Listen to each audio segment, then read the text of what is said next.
Bonjour à tout le monde, bonjour à toutes et tous. Bienvenue dans cet atelier des citrons de la Marne. Alors, pourquoi cet atelier? Voilà, on est face à une situation de crise extrême, majeure, non prévue, qui nous met dans une position et une situation d'incertitude extrême. Donc, au travers de la communauté de francophones de l'effectuation et à l'initiative du collectif des citrons de la Marne, nous avons décidé d'organiser cet atelier pour venir en aide à des entrepreneurs qui se retrouvent dans de vraies situations de crise par rapport à leur activité. Alors, ce collectif des citrons de la Marne a été initié par Philippe Silberzan, qui est enseignant-chercheur en entrepreneuriat à l'UM Lyon, par Dominique Vian, enseignant-chercheur en entrepreneuriat également, mais à Schema Business School, et par Julien Frisson et moi-même. Nous sommes des entrepreneurs et nous accompagnons d'autres entrepreneurs en appliquant les principes de l'effectuation. Voilà, donc je vais demander à mes corélégionnaires de bien vouloir activer leur vidéo. Alors, comment va se dérouler cet atelier? Tout d'abord, on va avoir droit à une courte présentation de l'effectuation par Philippe Silberzan. Ensuite, nous étudierons deux cas qui nous ont été soumis. Un premier qui concerne des ventilateurs et un autre des conseils en management de la performance. Donc, et c'est à ce moment-là que nous pourrons accompagner ces porteurs de projets, ces entrepreneurs, pour répondre à leur situation de crise et les accompagner pour tirer parti de la crise, se créer des opportunités au sein de cette crise. Donc, ce que je vous propose, c'est que nous allons commencer par donc, une courte présentation de l'effectuation par Philippe Silberzan. Sur la présentation de l'effectuation, si vous avez des questions courtes, encore une fois, on va privilégier de donner du temps aux entrepreneurs. Vous pourrez les poser. Julien se fera le relais de ces questions. Et puis, effectivement, vous aurez le droit de poser des questions lors de l'étude de cas. Philippe, c'est à toi. Merci Guillaume, bonjour à tous et à toutes, vous m'entendez bien? Oui. Super. Donc, je vais me livrer à mon exercice favori qui est de présenter l'effectuation et ses principes. Donc, on part du principe que vous les connaissez, donc je vais faire vraiment très vite. Donc, l'effectuation, c'est une logique d'action des entrepreneurs. On prend toujours soin de rappeler que ça n'est pas une méthode, au sens méthode en étapes, etc. etc.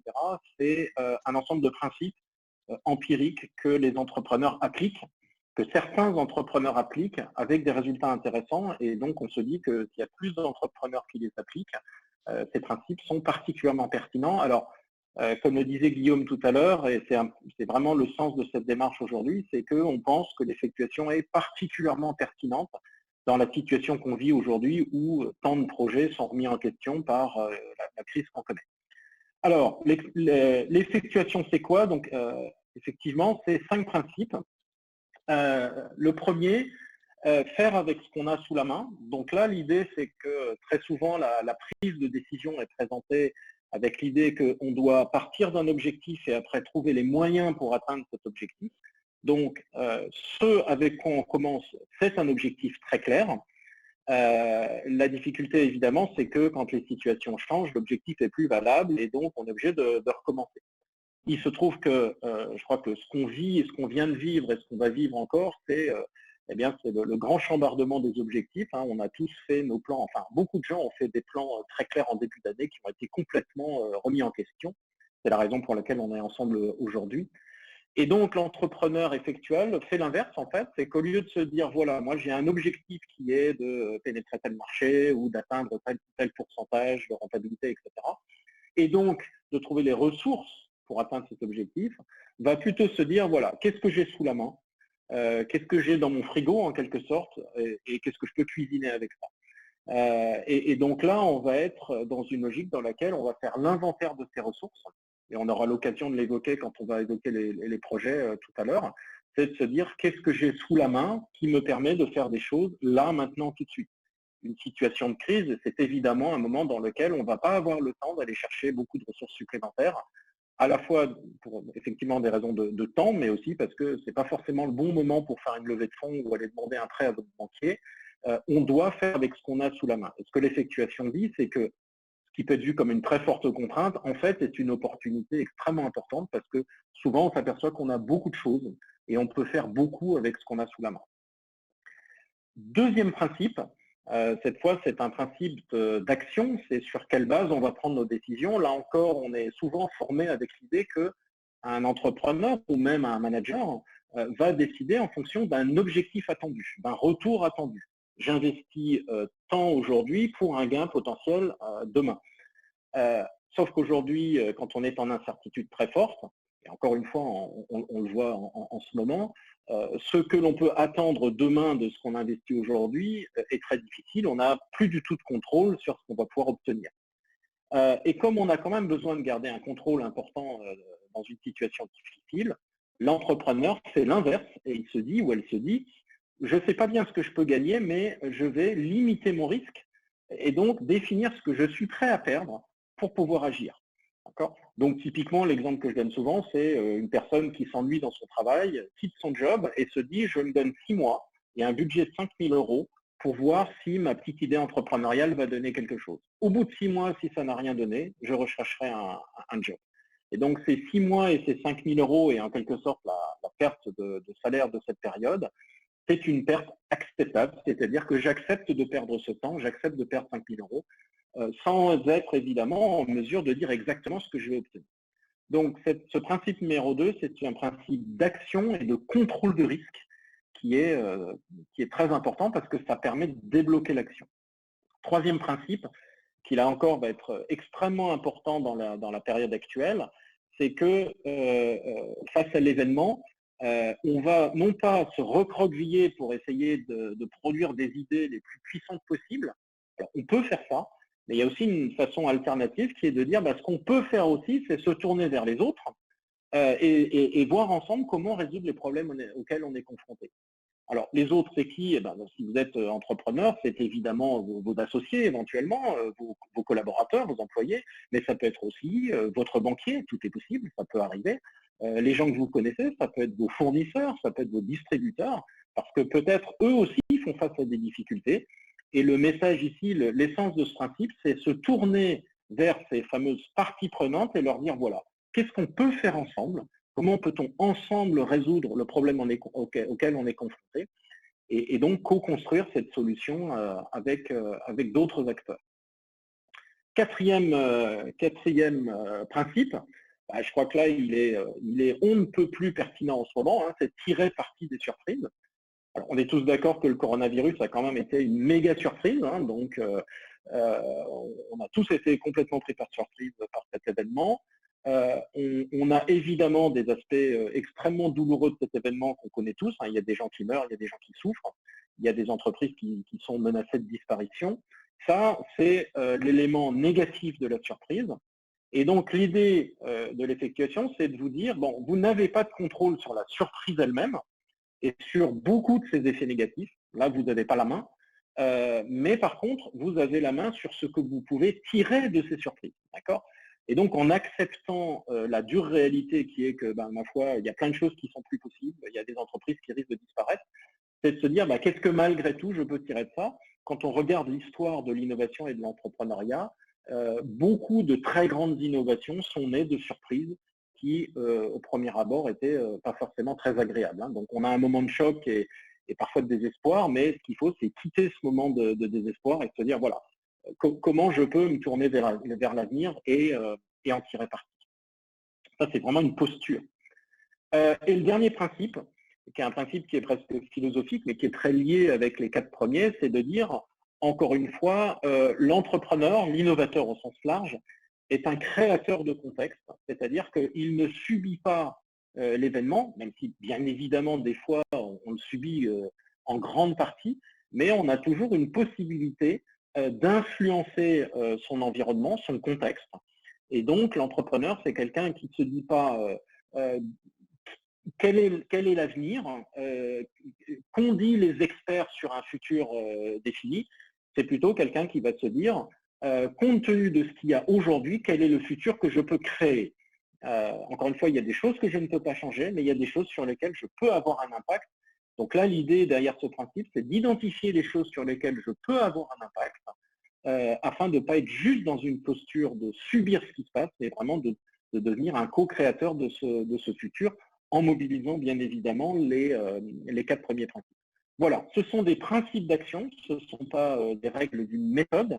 Vous n'êtes pas forcé de les utiliser, mais ce qu'on constate, c'est que dans les situations d'incertitude, et peut-être plus encore dans les situations de crise, eh bien, ces principes sont particulièrement pertinents. Voilà, je ne sais pas si on a des... Je me tourne vers, comme à la télévision, hein, je me tourne vers mes collègues pour voir si on a des questions ou si tout est parfaitement clair. Moi, j'ai une question, je ne sais pas si on a le droit de parler. Si vous avez le droit de parler. Si on est assez démocrate. Bonjour Philippe. Écoutez, moi j'ai lu votre bouquin, je suis une vraie fan, Dominique, elle apparaît ici. Mais là, tel que vous l'expliquez, je ne sais pas, moi ça me va assez bien, mais tout d'un coup j'ai un doute entre le 4e et le 5e principe. Est-ce qu'il n'y a pas un petit peu de confusion entre les deux? Mais vous qui avez les idées archi claires, pouvez peut-être en une phrase me cloisonner les deux, enfin cloisonner, bien sûr pas cloisonner, mais me dire ce que le 4e et le 5e ont de différent. C'est que le 5e, la posture de créer le contexte, de créer son environnement, de ne pas, par exemple, le principe numéro 5, c'est si vous prenez Zara qui se crée dans les années 70, tous les experts étaient d'accord pour dire qu'une entreprise de textile ne pouvait plus exister en Europe. Ça, c'était la croyance commune et officielle, l'espèce de modèle mental qui est le coût du travail fait qu'on ne peut pas faire de textile en Europe. Zara, qui ne savait pas que c'était pas possible, eh bien, a montré que en fait, si c'était possible, mais à condition d'avoir une posture de réinventer un modèle et de ne pas aller sur les croyances de l'époque. Donc, le principe numéro 5, c'est vraiment, alors, à l'origine, il s'appelle le pilote dans l'avion, hein, c'est-à-dire que l'entrepreneur a la capacité de créer, de modeler le futur résulte de nos actions et pas de le subir. Le principe numéro 4, lui, il est légèrement différent, il est de dire la réalité va évoluer et donc si on perd le contact avec la réalité, bien, on est en déconnexion par rapport à la réalité et de temps en temps, on va subir des surprises. La surprise, c'est quoi? C'est le monde réel qui nous envoie un message en disant attention, il y a un truc auquel tu n'as pas pensé et ça va être une ressource. Rappelez-vous, hein, si on regarde le principe numéro 1, on fait avec les ressources qu'on a. Le principe numéro 4 dit simplement la réalité vous envoie des ressources sous la forme d'informations nouvelles. Ah tiens, j'ai essayé de faire ça, ça n'a pas marché, qu'est-ce que ça me dit? Et donc, la surprise est une ressource. Voilà, j'espère que ça clarifie un petit peu les deux notions. Est-ce qu'on a d'autres questions? Oui, merci Philippe, c'est clair. Super. Rien sur le chat. Vous pouvez saisir les questions, sinon on va passer à l'étude de cas directement.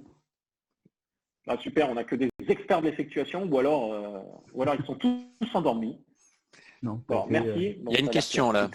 Peut-on considérer que bien des marchés de niche ont débuté selon ces principes pour parfois se développer?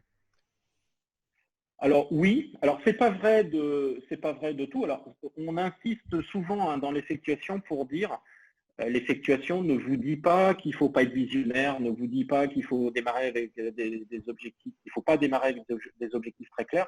L'effectuation, elle dit ce qu'il est possible de faire. Donc, vous trouverez de nombreuses entreprises qui ont commencé avec ces principes, souvent d'ailleurs sans connaître le mot effectuation. Hein, ça, c'est une des choses évidentes, c'est que beaucoup de gens qui font de l'effectuation ne connaissent pas le mot et c'est super. Moi, c'est ce qui m'est arrivé. Hein. J'étais entrepreneur, j'ai appliqué ces principes sans les connaître. Donc oui, beaucoup de marchés ont débuté comme ça. Simplement des gens qui font des choses. D'ailleurs, au début, Zara, c'est pas la vision d'une transformation de l'industrie textile. Hein. C'est un couple d'Espagnols qui a un magasin et puis qui commence à faire des choses et puis qui peu à peu se développe et au bout d'un moment, ça fait une grande rupture dans le marché du textile. Si vous prenez Airbnb, Airbnb, ça démarre parce que 2 personnes gonflent un matelas dans leur salon. Hein. C'est pas non plus hyper disruptif au début. Hein. Donc, beaucoup de marchés ou de produits et services très innovants ont démarré sur des choses relativement simples de gens qui ont eu un souci. Donc, ça, principe numéro 4, hein, ils font quelque chose puis ça ne marche pas, ou ils s'aperçoivent de quelque chose et puis ils font des choses progressivement. Donc, ça peut démarrer comme des niches et puis après, ça grandit. Donc, c'est effectivement un des modes d'émergence de nouveaux marchés. Philippe, il y a une question sur le chat. Comment concilier innovation et effectuation? Pour moi, l'effectuation, elle est intrinsèquement innovante, puisque si on regarde le principe numéro 3, co-construire, c'est par définition aller voir quelqu'un et dire, écoute, ni toi ni moi ne savons de quoi l'avenir est fait, donc on va inventer quelque chose auquel ni toi ni moi, par défaut, n'avions pensé, mais qui ne va émerger que parce qu'effectivement, on travaille ensemble.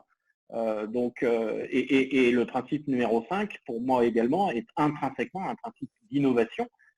J'évoquais Zara tout à l'heure. Zara, ça génère quelque chose d'inédit, c'est-à-dire un modèle dans lequel une entreprise européenne peut prospérer dans le marché du textile et de l'habillement, bien qu'ayant des coûts du travail qui, normalement, auraient dû la condamner. Donc, toute l'innovation ne se fait pas par l'effectuation, mais par contre, les principes d'effectuation, normalement, génèrent des choses plutôt innovantes. Ça ne génère pas forcément de la rupture. On peut créer un restaurant avec l'effectuation au sens où ce n'est pas initialement un restaurant qu'on avait en tête. Donc, l'effectuation va être intrinsèquement innovante, mais l'innovation peut se faire avec d'autres méthodes de type vision, design thinking, etc., etc. Vous voyez, c'est le lien qu'il y a entre les deux. Alors là, oui, Julien. Vas-y, Dominique, vas-y. Oui, il y a une question d'Éric là qui dit on démarre souvent avec ce principe, mais au bout d'un moment, on se rend compte des limites. Donc, pour aller plus loin, on doit revenir à un schéma classique, même transitoirement, en se fixant un objectif et déterminer les ressources dont on doit disposer. Alors moi, j'ai envie de répondre en disant la question, c'est quoi les limites? Quelles sont les limites qui ont été expérimentées à cette approche effectuelle? Et après, il y a aussi l'idée que, en fait, l'effectuation, ça part du réel. Donc, ça veut dire que quelque part, c'est qu'est-ce que le réel rend possible. Donc, ça voudrait dire que s'il y a des limites, c'est que le réel arrête de pouvoir permettre des potentialités. Ce que j'ai du mal à croire, personnellement. Et ensuite, si vous voulez, la logique d'objectif, on sait de plus en plus que la logique d'objectif, elle est compatible avec la logique effectuelle, puisque de toute manière, on peut très bien travailler des logiques d'objectif en considérant que c'est les moyens d'aujourd'hui qui nous dirigent et pas l'image mentale du but que je me suis fixé. Donc, je pense que là, en fait, je crois qu'il y a une incompréhension de la posture au niveau de l'effectuation par rapport à Eric. Et éventuellement, peut-être tu peux compléter, Philippe. Oui, enfin, on a souvent tendance à opposer les deux, et parce que c'est plus clair de dire soit vous êtes causal, vous démarrez avec des objectifs très clairs et ensuite vous trouvez les ressources, soit vous êtes effectuel. Ce qu'on observe en pratique, hein, dans des projets, que ce soit des projets entrepreneuriaux ou des projets dans des PME ou même des grandes entreprises, c'est un mélange des genres. L'intérêt de l'effectuation, notamment si vous regardez le principe numéro 2, agir en perte acceptable, ça veut souvent dire agir petit. Petit pas dans l'absolu, petit par rapport à vous. C'est-à-dire que vous allez faire quelque chose qui ne vous met pas en risque. Ça veut dire que si vous avez une idée innovante, vous n'allez pas dire tiens, je vais lever 50 millions pour voir ce que ça donne. Ça, ce n'est pas effectuel. L'effectuation va dire si vous avez une idée innovante, eh ben, trouvez quelqu'un avec lequel tester cette idée à petite échelle, par exemple. Ça veut dire quoi? Ça veut dire que si vous travaillez dans une grande entreprise qui est très planifiée, avec des cycles, parce que vous produisez des voitures ou n'importe quoi d'autre, vous pouvez malgré ça, à votre échelle, avoir une démarche effectuelle. Donc, elles sont compatibles, puisque l'effectuation peut se loger dans des démarches qui sont très structurées. Donc, ça ne s'oppose pas forcément. Après, il peut y avoir des notions de cycle. Effectivement, l'effectuation, elle est plus pertinente en début de projet, quand il y a énormément d'incertitudes, et puis après, quand les choses se clarifient, on va pouvoir basculer sur des choses un peu plus causales, quand on a un modèle d'affaires qui est clarifié et qu'il faut lever de l'argent pour passer à l'échelle. Là, on sera en général plutôt causal. Donc, on peut faire des bascules comme ça, c'est même plutôt recommandé. Et puis après, donc, vous développez votre activité en mode un peu causal, et puis, sur certains aspects de votre activité, vous avez principe numéro 4, vous rencontrez des surprises, des trucs qui ne marchent pas ou qui marchent moins bien. Vous pouvez rebasculer en mode effectual pour, en quelque sorte, recréer quelque chose, etc. Donc, il ne faut pas dire « Ah, je dois choisir causal ou je dois choisir effectual », c'est qu'il y a des situations dans lesquelles l'un sera plus pertinent que l'autre. Oui. Si je peux la poser à l'oral. Alors, ce que je vous propose, que c'est pas un webinaire sur l'effectuation en tant que tel. Là, c'était vraiment de prendre des petites questions. Je suis désolé, mais l'objectif premier là, de l'atelier est vraiment de répondre à des cas d'usage, de situations de crise. Donc, ce que je vous propose, c'est si vous avez vraiment des questions sur l'effectuation, nous avons créé un groupe sur LinkedIn qui s'appelle Effectuation France. Je vous propose de vous y connecter et de pouvoir poser vos questions. Vous retrouverez tous les membres de la communauté, ainsi bien évidemment Philippe, Dominique, Julien et moi-même. Et ce sera avec très grand plaisir qu'on vous répondra en l'occurrence. Donc, nous allons étudier la première situation de crise qui nous a été proposée. Donc là, je vais appeler Stéphane à monter sur scène. Et Dominique va virtuellement, que Stéphane ne s'inquiète pas non plus. Voilà. Voilà, donc là, normalement, on doit pouvoir le voir en vidéo. J'ai demandé à ce qu'il démarre sa vidéo. Bonjour Stéphane. Et j'ai même activé le micro. Vous voyez ? Voilà. Voilà, est-ce que vous me voyez ? Très bien. Oui. Bonjour Stéphane. Bon, je suis assez impressionné. Non, faut pas. Il n'y a pas de quoi. Faut pas. On est entre nous. Ok, alors je suis le monsieur Jourdain de l'effectuation. J'ai découvert hier que j'en faisais. Alors, juste avant qu'on démarre, donc Stéphane nous présente sa situation dont l'activité, c'est des ventilateurs silencieux. Et il se retrouve dans une situation un petit peu de crise. Il a accepté que je vous partage un document que nous avons créé par rapport à sa situation. Donc je la mets dans le chat.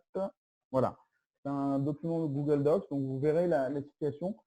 C'est un document sur lequel nous allons travailler et qui sera disponible également un petit peu après, sur laquelle vous allez pouvoir poser des questions.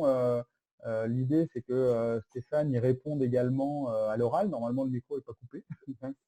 Voilà. Ouais. Donc, si tout le monde se connecte sur le premier document, donc voilà.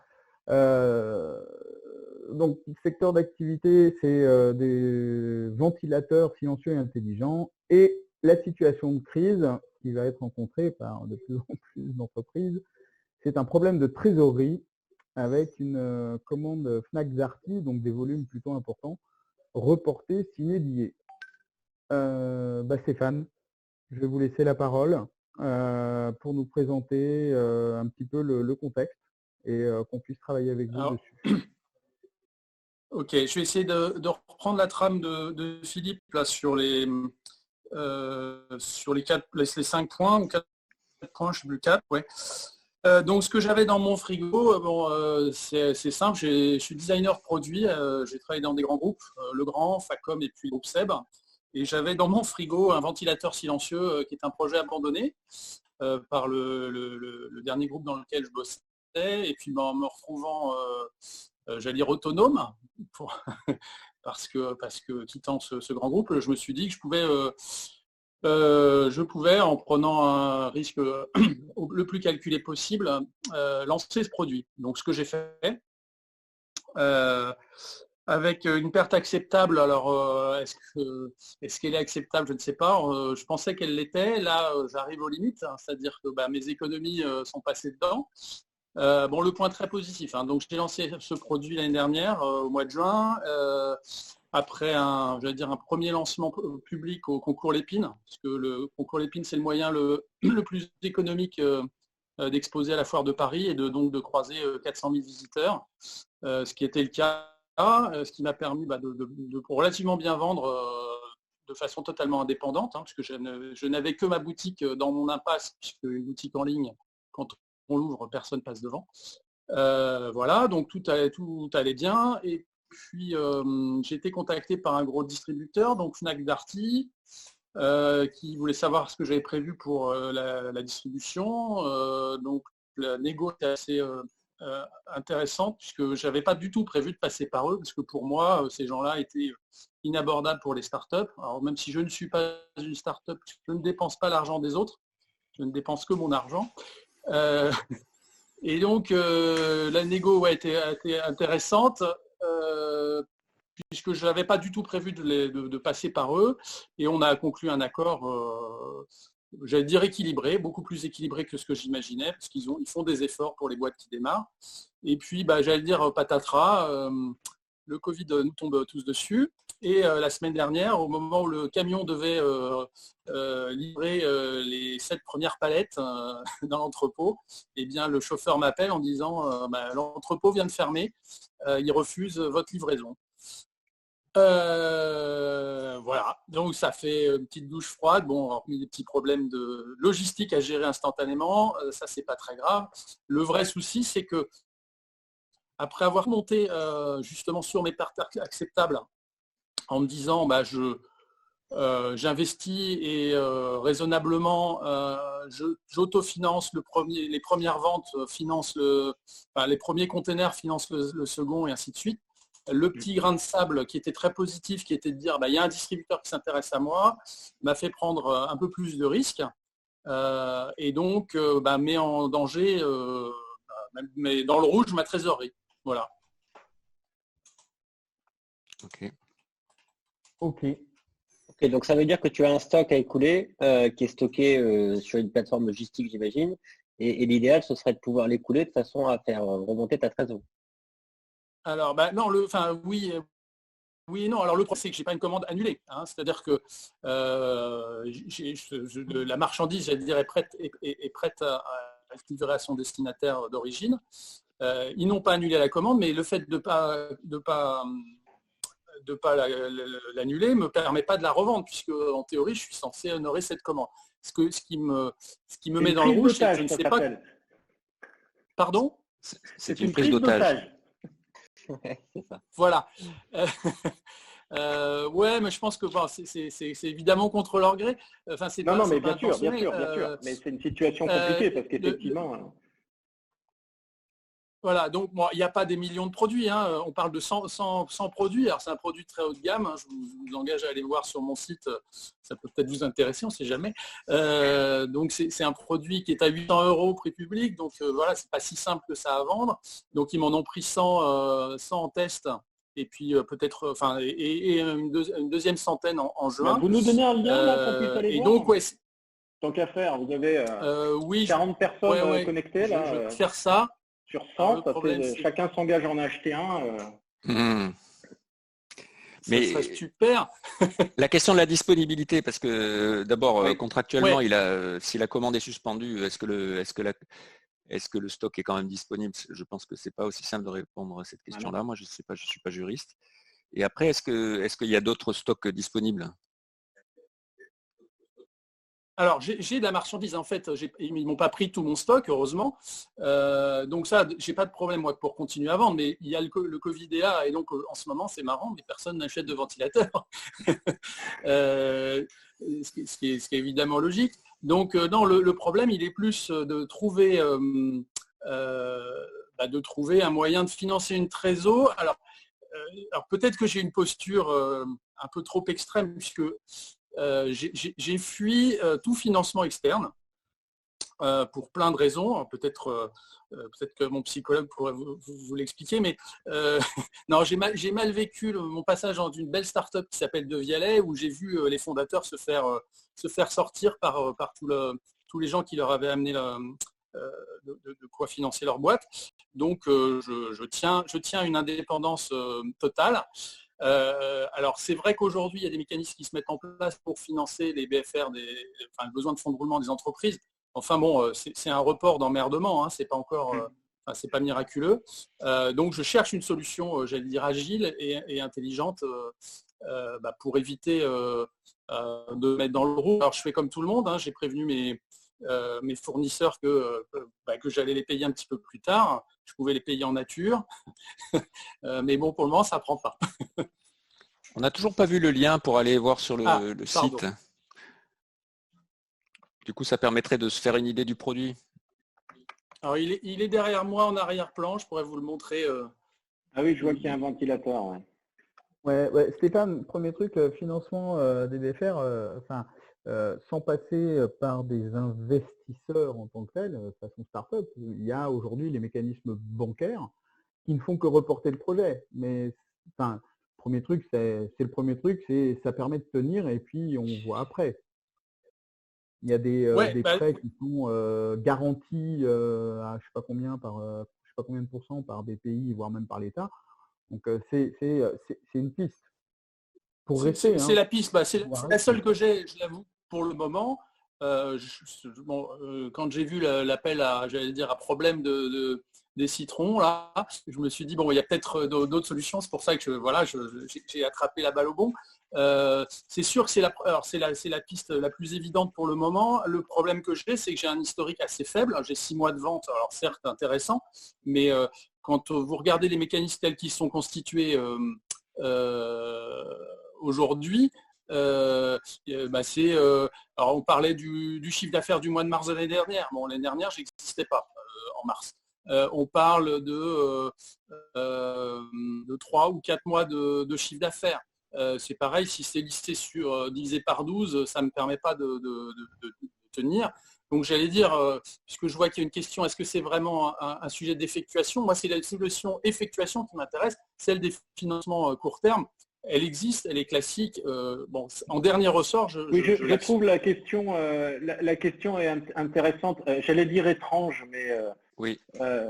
Dire que ça n'est qu'un sujet de financement, c'est intéressant pour une entreprise, parce que le financement, c'est quand même un peu comme l'oxygène. Hein. On peut dire la vie, ça n'est que de l'oxygène, mais enfin, s'il n'y a pas d'oxygène, il n'y a pas de vie. Donc, l'idée ici, c'est de se dire comment les principes d'effectuation peuvent aider à résoudre un problème qui n'est que du financement, mais si ce problème n'est pas résolu, je pense que Stéphane ira fabriquer des hamburgers pendant quelques mois avant de passer à autre chose. Donc, voilà. Donc, quels principes peuvent s'appliquer ici? On peut penser au principe numéro 3, c'est-à-dire que la posture de l'entrepreneur à ce moment-là, c'est de se dire qui peut m'aider dans la situation présente. Voilà. Donc là, c'est après le bal, hein, on ouvre le bal en disant qui peut aider quelqu'un qui est dans cette situation-là. Alors, l'un d'entre vous, je ne sais plus qui, disait est-ce que Fnac Darty, Sylviane, disait est-ce que Fnac Darty ne peut pas faire une avance? Il y a une piste à explorer en disant puisque vous n'annulez pas ma commande, est-ce que vous pouvez au moins me faire un petit chèque? C'est une possibilité. Donc il y a toujours l'idée de dire je me tourne vers les gens, soit que je connais, soit que je ne connais pas encore, mais en disant qui pourrait m'aider à résoudre le problème que j'ai. Effectivement, là, le plus évident, c'est Darty pour aller voir s'il n'y a pas quand même quelque chose un peu à négocier, mais ça pourrait être d'autres gens qui sont dans votre réseau ou qui pourraient arriver. Donc là, faut réfléchir un petit peu, mais qui pourrait vous aider là concrètement? Alors, on pense aussi aux banques, mais enfin, je pense qu'en ce moment, ça risque d'être un peu compliqué. Voilà, c'est principe numéro 3. Qui pourrait vous aider? Alors, il y avait aussi dans le chat, c'est Nadine qui a parlé de crowdfunding. Donc, est-ce que ce serait une piste que tu pourrais envisager, Stéphane, d'aller chercher autour de toi un petit peu de financement? J'en suis plus au crowdfunding puisque j'ai le produit. Donc aujourd'hui, je vois aussi pré-vente. Je vends des produits, hein, j'ai pas de souci là-dessus. Le problème, il est, c'est purement un problème de BFR, on va dire. C'est de tenir le choc le temps que les ventes redémarrent. Donc tout ce qui est crowdfunding ou autre, j'ai déjà tenté. Avant le lancement du projet, j'ai fait un crowdfunding qui a raté et réussi, puisque en fait, sans faire de com, j'avais eu pas mal de précommandes, mais pas suffisamment pour faire le produit, ce qui m'a poussé à faire le projet tout seul. Par contre, mon problème aujourd'hui, c'est de vendre des ventilateurs alors que personne ne pense à en acheter en ce moment, ou très peu de gens. Voilà. Alors ça va venir, parce que normalement, d'ici un mois, il devrait commencer à faire chaud, non? On est d'accord. Et puis il y en a qui vont anticiper parce qu'ils savent quand il fait une canicule, c'est trop tard pour en acheter. Donc à mon avis, il y a toujours des clients. La question, c'est qu'en fait, on ne sait pas quels sont vos autres clients. Il y a une question que j'ai vue qui me paraît pertinente. C'est-à-dire, vous dites, vous vendez, mais vous vendez à qui d'autre actuellement? Alors, je vais dire 400 clients que j'ai eus sont des gens comme vous et moi, hein, qui m'ont croisé soit, j'allais dire, dans les foires que j'ai pu faire, soit qui ont lu des articles. J'avais eu un bel article dans Télérama en octobre ou en septembre qui m'a permis de vendre une quarantaine de produits pendant l'hiver, parce que c'est un produit qui sert et l'été et l'hiver. L'hiver, il harmonise la température. Donc, ce sont des particuliers pour 80% et 20%, on va dire, il y a 10% d'hôteliers et puis 10% de gens qui ont compris que c'était une alternative à la clim dans les bureaux. Ok. Très bien. Effectivement, alors il y a quand même, on parle de ventilateur, il y a quand même le fait que le contexte Covid à proprement parler, et SRAS pour être plus précis, c'est un virus, c'est aéroporté, ça se transmet sur des choses comme ça. Donc l'hypothèse ventilateur peut aussi faire peur. Est-ce qu'il n'y a pas des adaptations du ventilateur dans des contextes à côté, des transformations de ventilateurs, des adaptations du ventilateur sur, je sais pas, un respirateur, par exemple. Ouais, un respirateur ou ce genre de choses. Et je parle d'adaptation, hein, si on regarde l'histoire de Decathlon qui a mis à disposition une partie de un plan sur un casque qu'il faisait, voilà. Donc c'est une piste aussi à étudier pour être en capacité malgré tout d'écouler du stock sous couvert d'une transformation et à tout moins de financer les coûts variables aussi. Hein. Et on a eu pas mal de pistes pour Stéphane. Alors ce ne sont que des pistes, on est d'accord. De toute façon, rien n'empêche de continuer à échanger directement pour tous avec Stéphane en dehors du webinaire. Il y a pas mal de pistes sur la manière de pouvoir récupérer un peu de fonds, pour la manière éventuellement de vendre certains produits. Donc ça fait quand même quelques options à voir ce qu'il est réalisable de faire ou pas, enfin ce qui est réalisable ou pas. L'idée ce serait maintenant malheureusement de passer au prochain parce que le temps est contraint. Voilà. Tout à fait, tout à fait. Bon, voilà, Stéphane, il y aura le chat. On va trouver un moyen de sauvegarder le chat pour la partie de votre projet avec toutes les pistes qui ont été envisagées et voilà. Donc, effectivement, nous allons passer au projet suivant. Donc, Olivier, qui va se manifester, Monsieur Olivier Rogipa. Et donc, je vais placer dans le chat un même document. C'est bon, vous m'entendez? Oui, très bien. Très bien. Parfait. Donc, je place dans le chat un document qui va resituer un petit peu le cas d'Olivier. Et puis, Olivier, je vous laisse la parole pour expliquer un petit peu la situation de crise et de manière à ce qu'on puisse vous accompagner également. Alors, ce n'est pas une grosse situation de crise, on n'est pas une société en danger, on est une société qui subit un événement au décollage. Alors c'est toujours embêtant parce que les accidents, c'est au décollage ou à l'atterrissage, c'est le pire. C'est plus rarement en vol. Et donc c'est en ce sens-là que ça nous pose un petit souci. En effet, la société, je l'ai créée en novembre.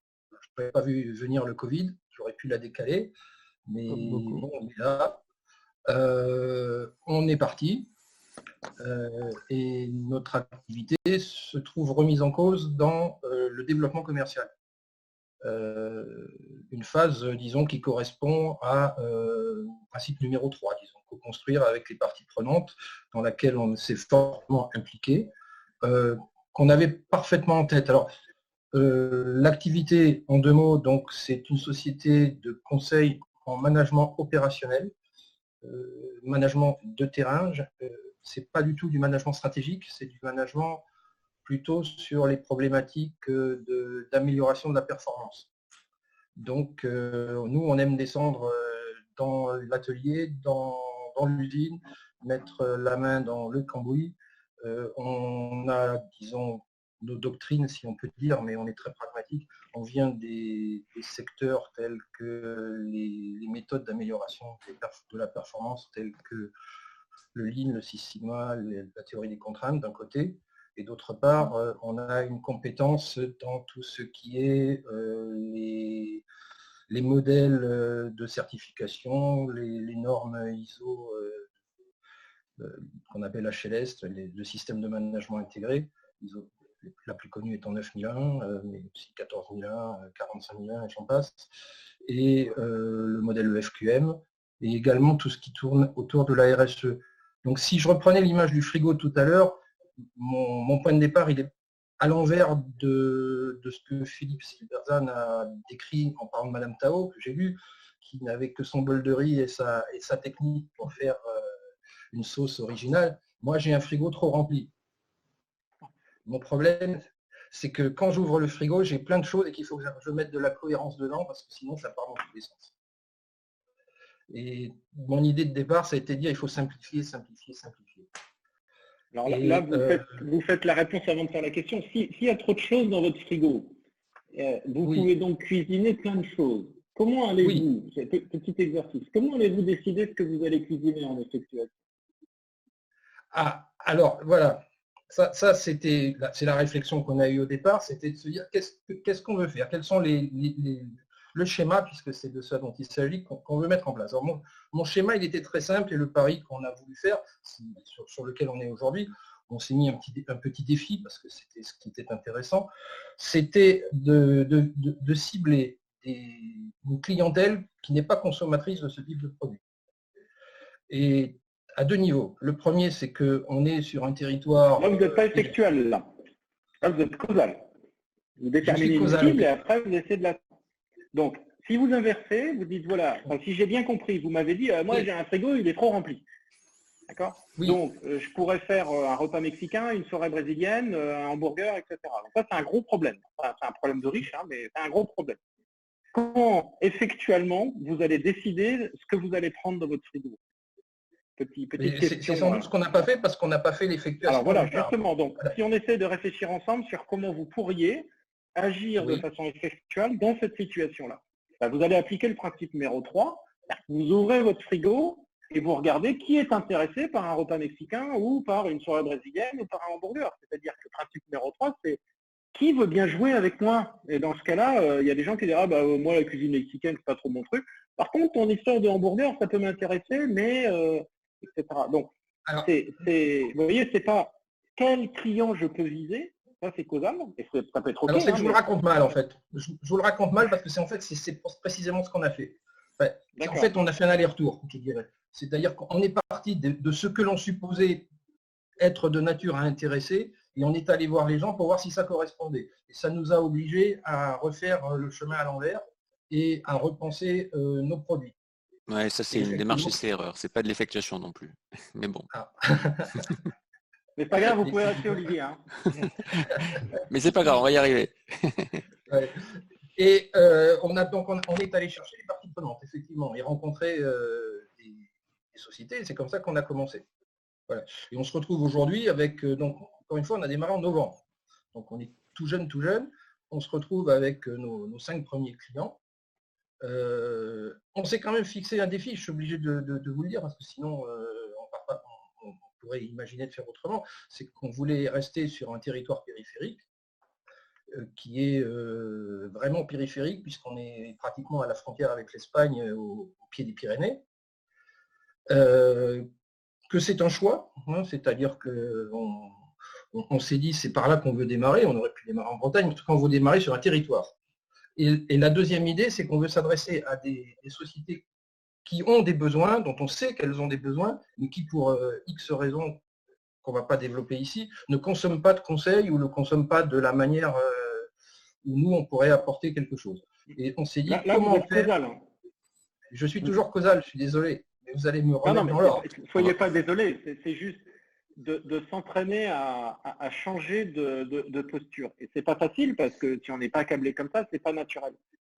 L'effectuation va pas dire je sais que ce client a un besoin et je vais aller le voir. Ça, c'est parfaitement OK, mais c'est pas l'effectuation.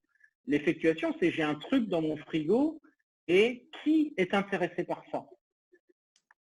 Qui veut cuisiner avec moi à partir de ce que j'ai dans mon frigo? C'est pas de dire ah je sais qu'ils ont un besoin, mais eux ils n'en sont pas conscients. Qui là va être une démarche effectivement marketing traditionnelle dans laquelle la problématique, ça va être une problématique de conviction. Je dois les convaincre qu'ils ont ce besoin et que moi je peux y répondre. D'accord? Ça c'est causal. Et j'insiste bien, enfin avec Dominique on insiste bien sur le fait que ça c'est OK. Mais l'effectuation, elle dit j'ai les trucs dans mon frigo. Il y en a tout plein. Je ne sais pas si je peux faire du mexicain, du machin, du truc, etc. Il y a tellement de possibilités. Et ce qui va guider mon choix, c'est de discuter avec des gens et de voir ceux qui sont prêts à s'engager sur le fait qu'on va faire un repas mexicain. Et du coup, je vais faire de la cuisine mexicaine. Je pourrais peut-être vous donner un exemple, Philippe. Oui, tout à fait. C'est de se dire que quelque part, actuellement, vos clients, ils sont à l'arrêt ou ils travaillent? Première chose. Donc, ils ont des chaînes de production. Elles sont à l'arrêt ou elles travaillent? Alors, j'ai les deux, en fait. J'en ai qui sont, essentiellement, ils sont de toute façon majoritairement à l'arrêt, parce que quand ils travaillent, c'est qu'ils travaillent à distance ou de manière quand même dégradée. Donc, en tout cas, vous avez des entreprises qui travaillent. Donc, ça veut dire que quelque part, elles ont une problématique de production et elles ont une problématique de, on va dire, de performance. Donc, vous, quand vous proposez des services, c'est qu'à un moment donné, vous êtes en capacité de pouvoir apporter une performance concrète à des gens dont vous disiez tout à l'heure, enfin, en tout cas par écrit, que quelque part, ils n'achetaient pas du conseil. On est d'accord? Parce qu'aujourd'hui, ce n'est pas le moment d'acheter du conseil. Par contre, ils peuvent acheter un résultat. Vous pensez à quoi comme résultat? Je ne sais pas, si à un moment donné vous intervenez et que vous augmentez le niveau de performance de ce qui est aujourd'hui, même pendant la période de transition, confinement et autres. Si vous pensez que votre intervention peut améliorer le résultat, ils peuvent acheter un résultat. Oui, bien sûr. Et puis Olivier, vous parliez de la théorie des contraintes. La théorie des contraintes, on sait tous les deux qu'elle est préfiguratrice de sacrées performances pour peu qu'elle soit correctement mise en place. Donc vous avez au travers de cet outil-là quelque chose d'extrêmement, un ingrédient extrêmement important, et de dire, comme le suggère Joe Taben, hein, c'est au lieu de vendre vos produits, il faudrait lister les ingrédients et co-cuisiner avec vos clients potentiels. Vous avez un outil, la théorie des contraintes, et vous avez un bouquin qui s'appelle Le but de Elie Goldratt que vous pouvez filer à vos clients, et vous dites, moi, voilà, je m'engage à faire ça. Et vous pouvez garantir des résultats sur de la productivité, mais vous le faites avec eux. Alors, je rajouterais juste un truc en amont là-dessus. Pardon, vas-y Julien. Je rajouterais juste un truc en amont au-dessus.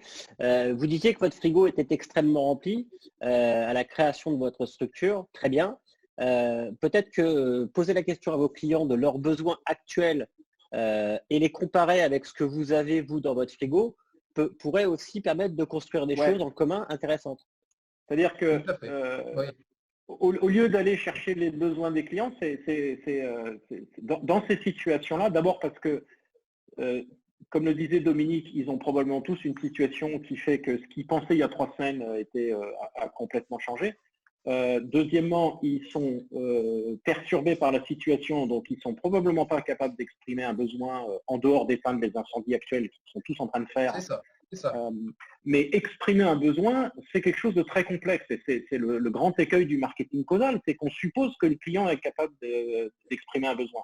Alors, face à ça, il y a 2 réponses. Il y a la réponse Lean Startup qui dit, bon, alors j'ai compris que les clients ne sont pas capables d'exprimer un besoin. Donc, je vais trouver un moyen pour que, en fonction de mon produit, ils puissent choisir des trucs, etc.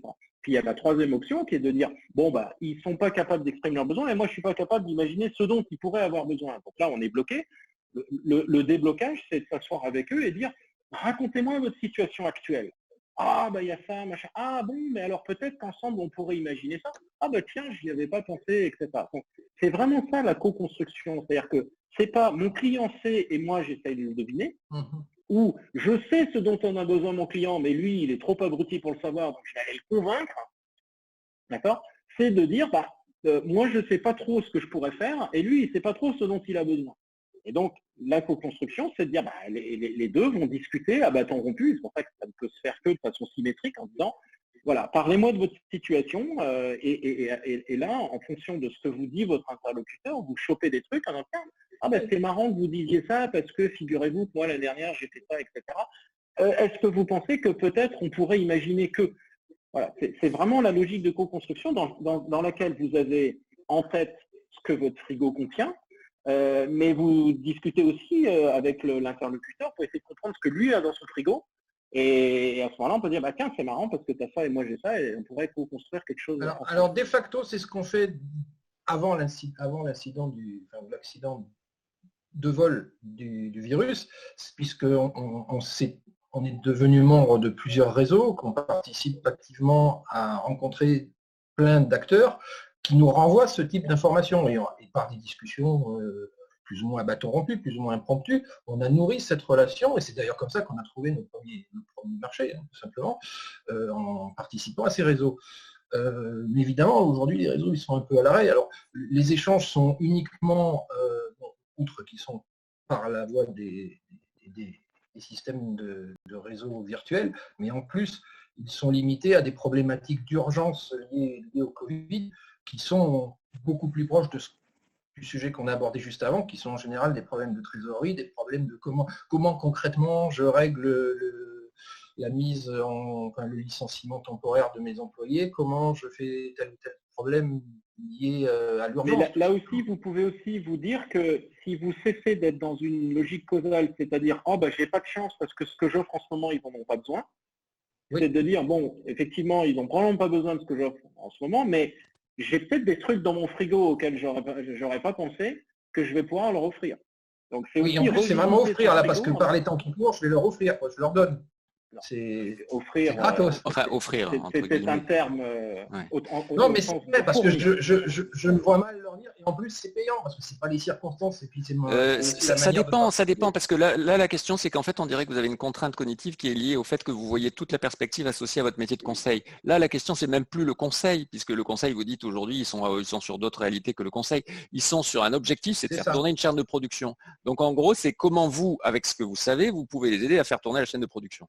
Et là, aujourd'hui, si vous voulez, rien que sur le maintien d'une chaîne de production, il est possible que vous trouviez une possibilité de discussion avec eux. Mais l'idée, c'est pas d'imaginer tout ce qui va se passer, c'est de le co-construire avec eux.